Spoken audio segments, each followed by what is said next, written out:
नमस्कार, आपसे मेरा नाम है अशोक वीर यादव एडवोकेट और मैं आप सभी के लिए लीगल एडवाइज़र वीडियोज़ अपलोड करता हूँ, जो कि आप सब लोग लाइक करते हैं, पसंद करते हैं, शेयर करते हैं और सब्सक्राइब भी करते हैं। अब तक नहीं किया है, तो तुरंत सब्सक्राइब करिएगा और दूसरे लोगों तक भी जानकारी को ज़रूर शेयर करिएगा। देखिए, मैं अब तक बहुत सारी वीडियोज़ आपके लिए बना चुका हूँ और मेरे जो मतलब शब्दावली के अनुसार जो है, वो किसी एक व्यक्ति या किसी एक के लिए टारगेटेड नहीं होता है, सिर्फ़ और सिर्फ़ दोनों के लिए मैं कहता हूँ और दोनों में आज भी वीडियो यही है, हस्बैंड और वाइफ़ दोनों के लिए है। कोई भी व्यक्ति किसी प्रकार से एक डाइवोर्स का केस फाइल कर सकता है, दोनों के लिए अधिकार है। अब दोनों के अधिकार के लिए अगर मैं कोई बात कहूँ, तो भी आप ये कमेंट कर सकते कि आप लड़कियों के खिलाफ बोलते हैं या फिर ऐसा, ऐसा कुछ नहीं है। मैं किसी के खिलाफ नहीं बोलता हूँ, जहाँ पे जो कानून है, उस कानून के ही साथ मैं बता रहा हूँ आपके लिए, जो प्रॉपर प्रोसीजर है, उस प्रोसीजर को मैं बताता हूँ आपके लिए, आप बस समझते हैं। बहुत से लोग कमेंट करते हैं, तो आप इन सब चीज़ों को कमेंट को ना करके सीधे आप मेरी बात पर ध्यान दीजिएगा। आप हस्बैंड हैं, वाइफ़ हैं या उनके परिजन हैं, कोई भी हों, इसका कोई रिलेशन नहीं है, सिर्फ़ और सिर्फ़ कानून समझिए।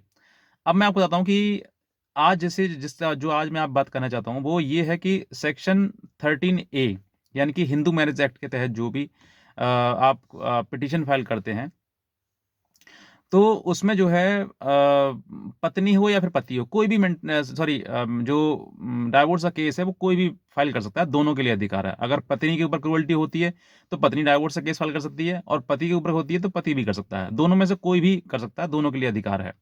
अब रही बात कि जब से ही आप अपना डाइवोर्स का केस फाइल लेकर पहुँचते हैं कोर्ट में, उस तरीके से दूसरी तरफ से, अब वो लड़की हो या लड़का, दोनों के लिए कह रहा हूँ मैं, बार-बार एक ही शब्द इस्तेमाल नहीं करूँगा, एक ही बार में कह रहा हूँ कि दोनों में से कोई भी हो, जैसे ही पति या फिर हस्बैंड जो है, पत्नी जो है, वो अपना डाइवोर्स का केस लेकर कोर्ट में जाता है, तो कोर्ट में जाने के जैसे ही जाने वाला, तो वैसे ही दूसरा पक्ष का वकील, यानी कि लड़की की तरफ से जो वकील होगा, वो सेक्शन 24 हिंदू मैरिज एक्ट के तहत जो है, वो एक दूसरी एप्लीकेशन लगाएगा। उसमें क्या कहा गया है मैं आपको बताता हूँ।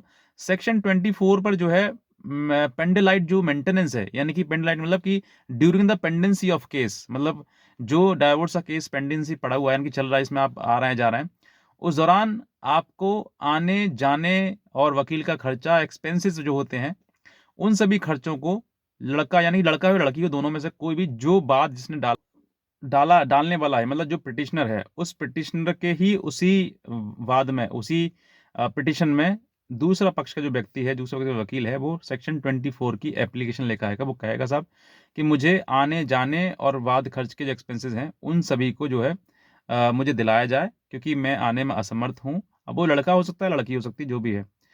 अब मोस्टली यही होता है कि लड़के डाइवोर्स का केस फाइल करते हैं और लड़कियाँ जो हैं, वो उसमें सेक्शन 24 की एप्लीकेशन लगाते हैं।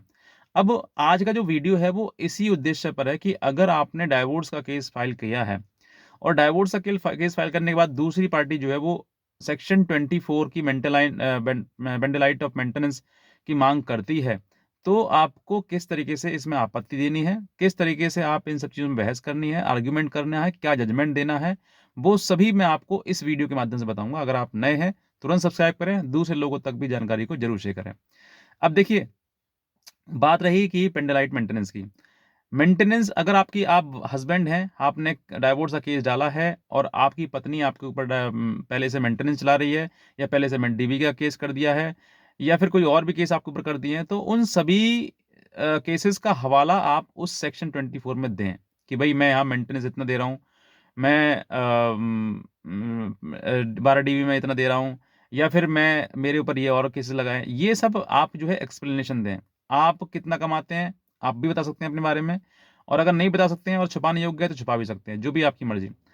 दूसरा, अगर लड़की कमाती है, लड़की कमाने योग्य है, अच्छी-खासी पढ़ी-लिखी है और वो भी कहीं जॉब करती है या फिर वो छिपाती है या फिर गवर्नमेंट जॉब कर रही है, प्राइवेट जॉब, जो भी है, जो भी उसका जॉब है, प्रोफ़ेशन है, इनकम ऑफ सोर्सेज़ हैं, तो वो आप बताएँ कि आप इतना दे रहे हैं और वो उसकी इतनी सफिशिएंट है, वो इतना मतलब अर्न करती है महीने में।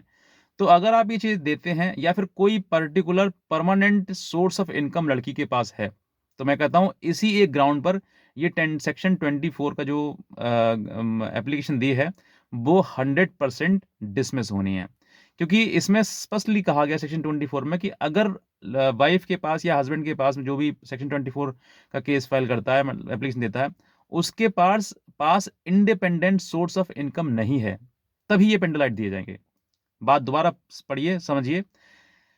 इंडिपेंडेंट सोर्स ऑफ इनकम, मतलब उसका कोई अपना सोर्स ऑफ इनकम नहीं है, उसको किसी प्रकार की कोई इनकम नहीं है, तभी आप देने के हकदारी हैं, वरना वो लेने की हकदारी नहीं है। अगर आप इस प्रकार से, अगर आपकी वाइफ झूठ बोलकर कोर्ट में सेक्शन 24 का मतलब एप्लीकेशन फाइल करती है, अगर आपके पास किसी प्रकार से उसने, लड़की ने झूठ बोला है और आपने वो चीज़ें प्रूफ कर दी, तब भी ये चीज़ें एविडेंस के आधार पर ये डिसमिस हो जाना है, क्योंकि सेक्शन 24 तभी अलाउ होगा आपके लिए जब आपके पास कोई भी इंडिपेंडेंट सोर्स ऑफ इनकम नहीं है, आप कुछ नहीं कमाते हैं, आप किसी योग्य नहीं हैं, तभी आपको ज़रूरत पड़ेगी, वरना आप किसी प्रकार की आपको देने की आवश्यकता नहीं है। अब इसमें बात करते हैं, ये तो आपने बताई कि आपत्ति आपने दाखिल करनी है इस बात पे। अब बात करते हैं इस पर जजमेंट क्या है। लैंडमार्क जजमेंट है एक ऑनरेबल एमपी हाई कोर्ट का, ममता जायसवाल वर्सेस राजेश जायसवाल। अब मैं इसके बारे में थोड़ा सा एक्सप्लेन करना चाहूँगा कि इसमें लड़की जो है वो भी एक अच्छी वेल एजुकेटेड महिला है और पढ़ी लिखी है, गवर्नमेंट जो उसकी भी जॉब करती है, उसने भी अपना एफिडेविट में खोला है कि मैं इतना कमाती हूँ। उस तरीके से लड़के ने भी बताया कि मैं भी कमाता हूँ, तो दोनों एक ही पैरेलल सिचुएशन में हैं और दोनों ही कमाते हैं, दोनों ही अर्निंग हैं और दोनों ही वेल एजुकेटेड हैं, दोनों ही एक कंपनी में काम करते हैं। तो इस आधार पर जो है ये सेक्शन 24 का जो एप्लीकेशन थी वो लड़की की तरफ से जो डाली गई थी वो डिसमिस कर दी गई। क्यों? ये देखते हुए क्योंकि सेक्शन 24 में यही कहा गया है कि पेंडेलाइट इनकम जो उसकी इनकम है इंडिपेंडेंट इनकम नहीं है, तभी इसकी हकदारी है। अगर नहीं है तो फिर वो हकदारी नहीं है। तो ये आप समझिए कि अगर आपके पास में ऐसा है, आपका केस में भी अगर चीज़ें सिचुएशन फिट हो रही हैं कि लड़की कमा रही है और फिर भी वो सेक्शन 24 माँग रही है, तो फिर आप उसको ना दें। ये लैंडमार्क जजमेंट है ममता जायसवाल वर्सेस राजेश जायसवाल। इसका आप हवाला देंगे। इसमें बहुत अच्छी बात कही गई है, लड़की के बारे में स्पष्टली कहा गया है कि जो लड़की अच्छी कमा सकती है। इसमें ये भी कहा गया है कि अगर लड़की कमाते हुए भी अगर सेक्शन 24 लगा के उससे एक्सपेंसेस मांग रही है, तो ये जो है बाकी और महिलाओं को बढ़ावा देने के बराबर है। तो ये सब चीज़ें उसमें कही गई हैं, टिप्पणी की गई हैं, अगर आप पढ़ोगे इसमें तो समझ में आएगा आपके लिए।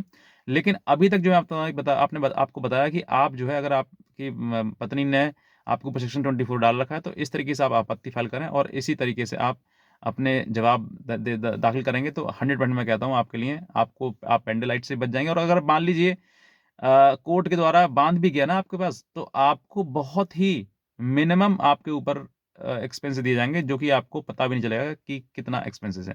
तो बस मैं इतना कहना चाहूँगा। और अगर आप नए हैं तुरंत सब्सक्राइब करें और कोई भी अगर आप हमसे हमारी लीगल एडवाइस हमसे लेना चाहते हैं, तो आप हमारे दिए हुए नंबर पर हमें संपर्क कर सकते हैं। आज का वीडियो देखने के लिए आपसे बहुत धन्यवाद।